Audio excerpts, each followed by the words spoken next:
অস্ট্রেলিয়ার franchise league big ব্যাশে রোববার 14 December অভিষেক হয়েছে পাকিস্তান ব্যাটার বাবর আজমের। তবে অভিষেক ম্যাচটা রাঙাতে পারেননি তিনি। বাবরের ব্যর্থতার দিনে তার দল সিডনি সিক্সার্সও ম্যাচটি হেরেছে। বিগ ব্যাশের 15তম আসরের উদ্বোধনী ম্যাচে পার্থ স্কার্চের মুখোমুখি হয়েছিল সিডনি সিক্সার্স। বৃষ্টির কারণে ম্যাচটি সংক্ষিপ্ত হয়ে 11 ওভারে নেমে আসে। টসে হেরে ব্যাটিংয়ে নামা সিক্সার্সের ওপেনার হিসেবে ক্রিজে নামেন বাবর আজম। তার সঙ্গে ছিলেন ড্যানিয়েল হিউজ। তবে ব্যাট হাতে মাত্র 2 রান করেই ফিরে যান পাকিস্তানের সাবেক এই অধিনায়ক বাবর আজম। ব্রোডি কেউচের বলে বোলারের মাথার উপর দিয়ে শট খেলতে গিয়ে টাইমিং করতে ব্যর্থ হন বাবর আজম। মিড অনে লরি ইভান্সের হাতে সহজ ক্যাচ তুলে দিয়ে সাজ গড়ে ফেরেন বাবর। সিডনি সিক্সার্সের হয়ে জ্যাক এডওয়ার্ডস 21 বলে করেন 46 রান এবং হাঁকান 2টি ছক্কা ও 6টি চার।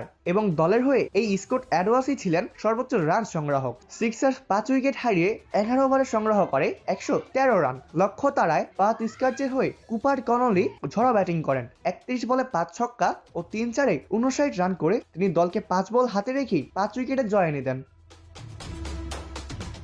ক্যারিয়ারে এখন পর্যন্ত স্বীকৃত টি-20তে 329 ম্যাচ খেলে বাবর আজমের সংগ্রহ 11,538 রান। তার রয়েছে 11টি সেঞ্চুরি এবং তার পাশাপাশি রয়েছে 95টি 50। টি-20তে বাবরের চেয়ে বেশি হাফ সেঞ্চুরি করেছেন কেবল ওয়েস্ট ইন্ডিজের কিংবদন্তি ব্যাটসম্যান ক্রিস গেইল এবং ক্রিস গেইলের রয়েছে 22টি সেঞ্চুরি।